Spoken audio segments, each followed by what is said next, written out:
পথ দুর্ঘটনায় গুরুতর আহত মোটরসাইকেল চালক। ঘটনাটি ঘটেছে উত্তর দিনাজপুর জেলার করণদিঘি থানার অন্তর্গত রসাখোয়া শিয়ালমারি রাজ্য সড়কে। স্থানীয় সূত্রে জানা যায়, একটি বালি বোঝাই গাড়ি দ্রুত গতিতে মোটরসাইকেল সহ যুবককে ধাক্কা মারে। গুরুতর আহত অবস্থায় উদ্ধার করে রসাখোয়া স্বাস্থ্য কেন্দ্রে চিকিৎসার জন্য নিয়ে আসলে কর্তব্যরত চিকিৎসক প্রাথমিক চিকিৎসার পরে উন্নত চিকিৎসার জন্য রেফার করে দেয় করণদিঘি গ্রামীণ হাসপাতালে। গোটা ঘটনার তদন্ত শুরু করেছে রসাখোয়া ফাঁড়ির পুলিশ।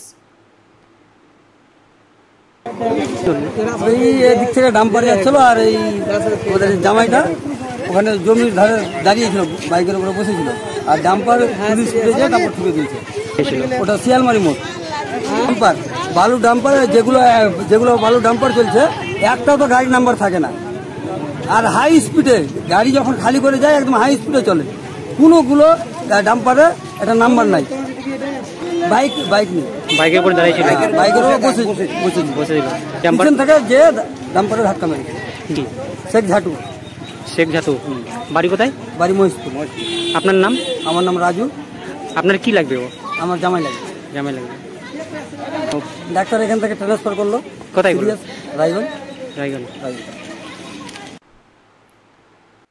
করণদিঘি থেকে বিথিকা পালের রিপোর্ট, কুলিক নিউজ।